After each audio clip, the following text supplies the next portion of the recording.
बच्चों। तो हमारे सेकंड चैप्टर के सेकंड पार्ट की तरफ आगे बढ़ते हैं। हमारा आज का टॉपिक है सॉल्यूशन। इंपॉर्टेंट टॉपिक है ये भी। सॉल्यूशन क्या चीज होती है? सॉल्यूशन का मतलब एक एग्जांपल से हम शुरू करते हैं। जैसे हमने एक गिलास पानी लिया, उसमें एक चम्मच चीनी डाली, उसको घोला, बन गया सॉल्यूशन, जिसको हिंदी में विलयन बोलते हैं। तो सॉल्यूशन में आपने देखा दो चीजें हैं। एक चीनी जो घुली उसको हम बोलते हैं सोल्यूट, और एक पानी जिसने उस चीनी को अपने में घोला उसे हम बोलते हैं सॉल्वेंट। तो सॉल्यूशन क्या हुआ?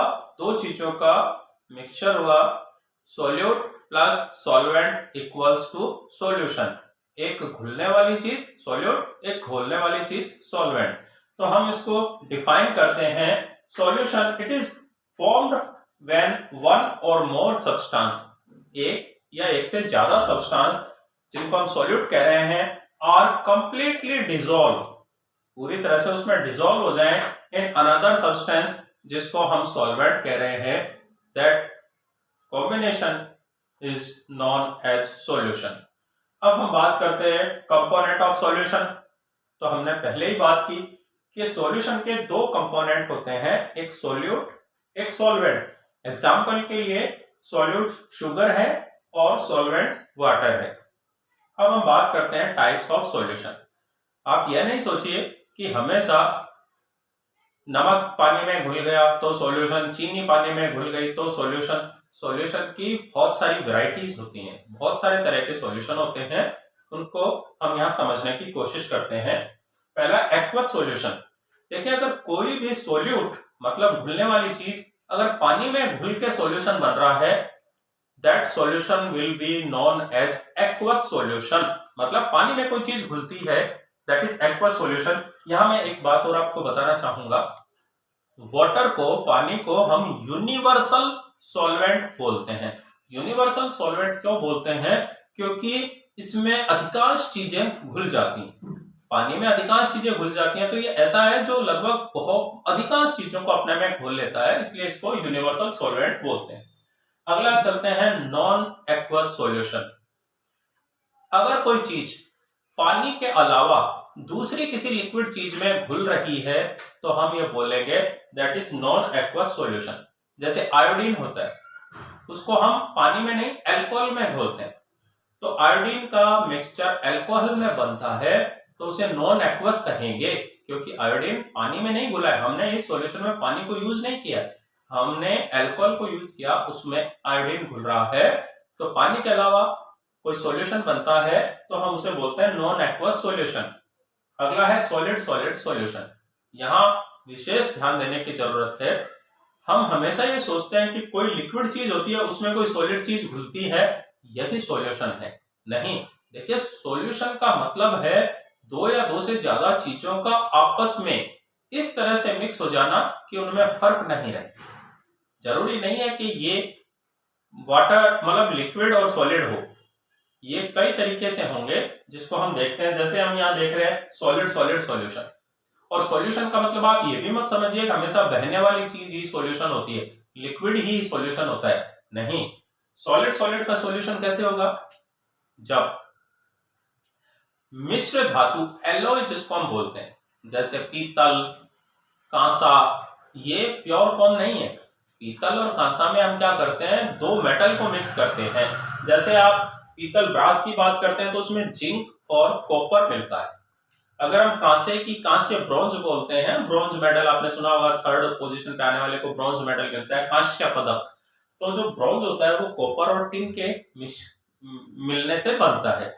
तो यहाँ दोनों चीजें सॉलिड हैं, दोनों को गर्म करके पिघलाया जाता है इनके मेल्टिंग पॉइंट पे, तब दोनों को मिक्स किया जाता है, तो उससे ये बनता है। तो यहाँ आप देख रहे हैं कि दोनों सॉलिड कंडीशन में है और दोनों मतलब बना जो सॉल्यूशन है वो सॉलिड कंडीशन में ही है, तो इसलिए ये सॉलिड सॉलिड सॉल्यूशन कहलाएगा। यहाँ एक चीज और ध्यान कर लीजिए। अब आप ये कहेंगे जब दोनों ही सॉलिड हैं तो हम सोल्यूट किसे कहेंगे और सॉल्वेंट किसे कहेंगे? तो सीधा सा कंसेप्ट है, जो चीज ज्यादा मात्रा में होती है वो सॉल्वेंट होती है, घोलने वाली, और जो चीज कम मात्रा में होती है वो सोल्यूट होती है। यहां मैं फिर आपको समझा दूं, पानी में चीनी घुल रही है तो पानी सॉल्वेंट है और चीनी जो है अगर एक ही चम्मच हमने डाली तो वो क्या हो जाएगी, सोल्यूट हो जाएगी। मतलब पानी के गिलास में चीनी डाली है तो यहाँ पानी सॉल्वेंट है, लेकिन सपोज करो चीनी का भरा हुआ डब्बा है और उसमें आपने 1 चम्मच पानी डाला तो स्थिति बदल जाएगी। अब पानी जो कम मात्रा में वो तो सोल्यूट हो जाएगा और चीनी जो ज्यादा मात्रा में है वो सॉल्वेंट बन जाएगी, इसे ध्यान रखना। अब हम चलते हैं सॉलिड लिक्विड सॉल्यूशन। ये तो बहुत आसान है। सॉलिड मतलब जैसे चीनी वगैरह, नमक है पानी में घुला, सॉलिड लिक्विड सॉल्यूशन हो गया। कुछ ज्यादा समझाने की इसमें जरूरत नहीं है। अगला हम चलते हैं लिक्विड लिक्विड सॉल्यूशन। जब दोनों ही चीजें लिक्विड हो, मान लीजिए पानी में आपने नींबू रस डाला है ना, नींबू का रस डाला, शिकंजी बनाई, नींबू उसमें डाला, तो दोनों ही लिक्विड लिक्विड है, तो वो लिक्विड लिक्विड। और भी कर सकते हैं, एल्कोहल में हम पानी डालते हैं या पानी में अल्कोहल डाल दीजिए, दोनों ही लिक्विड है तो वह लिक्विड लिक्विड सॉल्यूशन कहलाएगा। अब हम चलते हैं लिक्विड गैस सॉल्यूशन। जब लिक्विड में गैस घुल जाए तो हम बोलते हैं लिक्विड गैस सॉल्यूशन। जैसे आप जानते हैं कि पानी में ऑक्सीजन वगैरह घुली रहती है, जिसी से तो जो एक्वेटिक एनिमल होते हैं, मछलियां वगैरह, उसमें सांस लेती हैं। यहाँ हम दूसरा एग्जांपल ले लेते हैं, जैसे सोडा वाटर होता है ना, तो सोडा वाटर में क्या होता है, पानी में कार्बन डाइऑक्साइड गैस घुली रहती है। आप कोल्ड ड्रिंक वगैरह में भी देखते हो ना, कोल्ड ड्रिंक खोलते ही उसमें से गैस निकलती है। तो जब लिक्विड में गैस घुली हो तो हम उसको लिक्विड गैस सॉल्यूशन बोलते हैं। अगला आ जाता है गैस गैस सॉल्यूशन। या फिर आप देखिए कि जब लिक्विड में लिक्विड घुला, लिक्विड लिक्विड सॉल्यूशन, सॉलिड में सॉलिड घुला, सॉलिड सॉलिड सॉल्यूशन। गैस में गैस का मिलना, या घुलने की बात नहीं, एक तरह से मिलना है, तो गैस गैस का कॉम्बिनेशन हो तो हम उसको गैस गैस सॉल्यूशन बोलते हैं। जैसे आप देखते हैं एयर जो हमारी, आप भी अभी सांस ले रहे हैं, जिस हवा में आप बैठे हैं उसमें क्या है, वो भी एक सॉल्यूशन है। 78% उसमें नाइट्रोजन गैस है, 21% ऑक्सीजन गैस है, 0.03% कार्बन डाइऑक्साइड गैस है और बाकी बचे हुए में अदर गैसेज हैं। तो यह भी एक मिक्सचर है जिसमें गैसेज गैसेज में मिली हुई हैं। तो ये हमने कई तरह के टाइप्स देखे सॉल्यूशन पर। सॉल्यूशन के अगले एस्पेक्ट पर भी हम बात करेंगे, एक बार आप इसका स्क्रीनशॉट ले लीजिए। तो बच्चों कुछ और टाइप्स पर बात करते हैं सॉल्यूशन की। पहला है सैचुरेटेड सॉल्यूशन।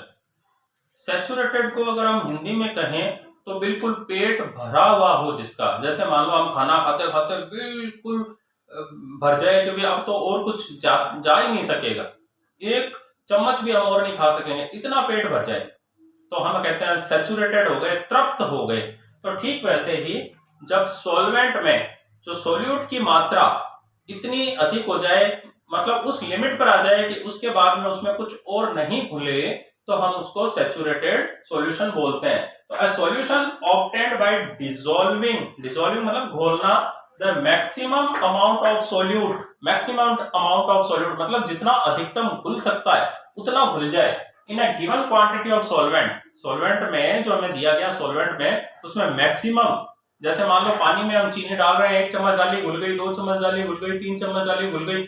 अब उसके बाद में अगर आप और डालोगे तो वो नीचे तल में पड़ी रहेगी, चीनी घुलेगी नहीं, मतलब अब उसकी लिमिट पूरी हो गई घोलने की।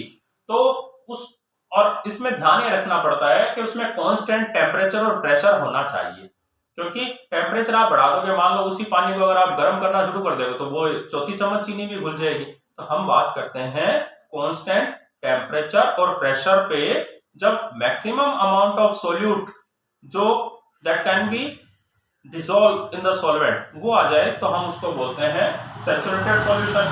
फिर होता है सुपर सैचुरेटेड सॉल्यूशन। जब हम कुछ ऐसी कंडीशन करते हैं कि सैचुरेटेड से भी थोड़ी और ज्यादा मात्रा, कि भाई अब तो कुछ खा नहीं सकते, तो भी हम क्या है कि कोई हमें किसी भी तरीके से, मान लो हम बिल्कुल पेट भरा हुआ है, उसी समय हमारी पसंदीदा मिठाई आ जाए मान लीजिए, तो हम कहते हैं चलो 2 पीस तो हम ले लेंगे। मतलब अब क्या हो गया, थोड़ी देर पहले तो हम कह रहे थे कि एक छोटा सा कण भी अंदर नहीं जा सकता, और हमने 2 पीस और खा लिए, तो मतलब सैचुरेटेड से भी ऊपर की लिमिट में निकल गए, सुपर सैचुरेटेड। इसको हम कैसे डिफाइन करते हैं, अ सॉल्यूशन दैट कंटेन, ऐसा सॉल्यूशन दैट कंटेन जिसके पास हो more mass of solute than a saturated solution. Saturated से भी ज्यादा मात्रा सोल्यूट की अगर उसमें हो तो हम उसे सुपर सैचुरेटेड सॉल्यूशन बोलते हैं। तीसरा अनसैचुरेटेड सॉल्यूशन, वो तो पता ही है, आधा भूखा, मतलब अभी उसमें और सोल्यूट घोला जा सकता है।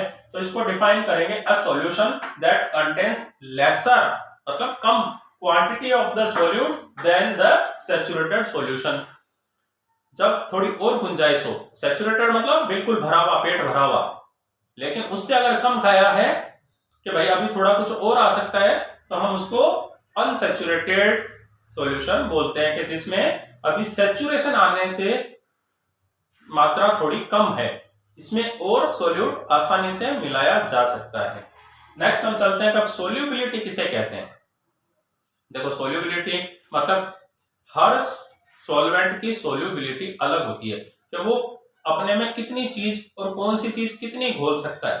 तो जो मैक्सिमम लिमिट होती है कि किसी सॉल्वेंट में ये चीज इतनी घुल सकती है, मान लीजिए एग्जांपल के कि ये पानी है, इसमें 3 चम्मच अधिकतम चीनी घुल सकती है, या 2 चम्मच नमक अधिकतम घुल सकता है, तो घोलने की क्षमता ही सोल्यूबिलिटी है। इसको हम डिफाइन करेंगे, the maximum amount of solute, जितना ज्यादा से ज्यादा सोल्यूट इन ग्राम्स, ग्रामों में, which can be dissolved in 100 gram of solvent.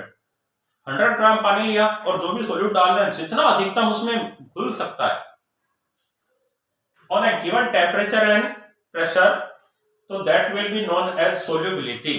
कि जितना मैक्सिमम अमाउंट किसी सॉल्वेंट में मतलब 100 ग्राम में घुल सकता है, उसको हम सोल्यूबिलिटी बोलते हैं। अब हम बात कर लेते हैं कुछ characters, property of true solution, कि हम वास्तव में सॉल्यूशन किसे कहें।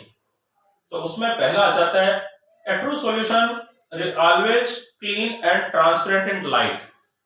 ट्रू सॉल्यूशन होगा उसमें से लाइट आर पार दिखेगी, क्लीन दिखेगा, गंदा नहीं दिखेगा। जैसे मान लीजिए पानी में आपने मिट्टी डाल के घोला, उसको गंदला सा भूरा भूरा पानी हो गया, कहीं और नीचे का मिट्टी का, या कहीं मान लीजिए नाली का पानी आपने भर लिया, वो गंदा सा है, that is not the true solution. True solution में क्या होगा, बिल्कुल आर पर साफ क्रिस्टल क्लियर दिखेगा। जैसे मान लो एग्जांपल के लिए हम आरओ से पानी लेते हैं, तो हमें बिल्कुल क्लियर दिखता है, ग्लास जैसा। Next point, particles of solute broke down to 1 nanometre और लेस। सॉल्वेंट में जब हम सोल्यूट डालते हैं, पानी में हम चीनी डालते हैं, तो चीनी के कण तो बड़े होते हैं, हमें आंख से दिखते हैं, लेकिन जैसे पानी में जाते हैं वो ब्रोक डाउन होना, टूटना शुरू हो जाते हैं, और छोटे छोटे छोटे छोटे छोटे छोटे इतने छोटे हो जाते हैं कि 1 नैनोमीटर से भी छोटे हो जाते हैं। और मैं बता दूं आपको कि 1 नैनोमीटर का मतलब होता है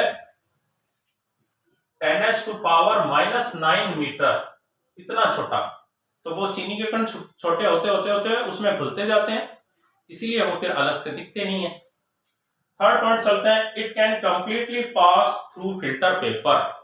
अब जो सॉल्यूशन है, ट्रू सॉल्यूशन होगा तो जो फिल्टर पेपर, एक पेपर आता है जिससे हम लैब में छानते हैं, उसमें से पूरा का पूरा आर पार निकल जाए, तो हम कहेंगे वो ट्रू सॉल्यूशन है।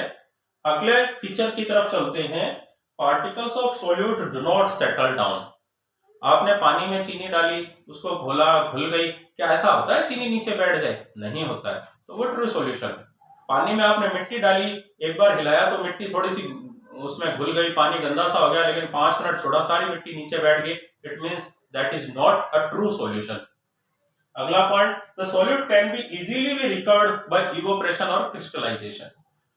सॉल्वेंट में हमने जो सॉल्यूट घोला है, उसको अगर हम इवोपरेशन की मेथड से, इवोपरेशन मतलब गर्म करो, उसकी भाप बनाओ, है ना, तो आसानी से हम रिकवर कर सकते हैं। जैसे क्या होगा, अगर हम पानी में चीनी घोली या नमक घोला, अब इसको हम गर्म करेंगे तो सारा पानी भाप बन के उड़ जाएगा, पीछे चीनी या नमक सॉलिड स्टेट में, पाउडर स्टेट में मिल जाएगा। इट मींस ये ट्रू सॉल्यूशन है। मतलब ट्रू सॉल्यूशन में हम जो सॉल्यूट है उसको वापस सेपरेट कर सकते हैं। तो ये सारा का सारा हमने सॉल्यूशन के बारे में स्टडी किया। मैंने काफी कोशिश की है कि इसको बहुत आसान शब्दों में और सारी चीजों को मैं शामिल करूं। इसके बाद में हम ट्राई करेंगे आपको इससे रिलेटेड, इसकी कंसंट्रेशन पे रिलेटेड जो न्यूमेरिकल्स है उसके लिए मैं एक अलग से वीडियो बनाऊंगा। तो अगर ये आपको हेल्पफुल रहा है वीडियो, तो इसको लाइक, शेयर और सब्सक्राइब भी करें। Thank you guys.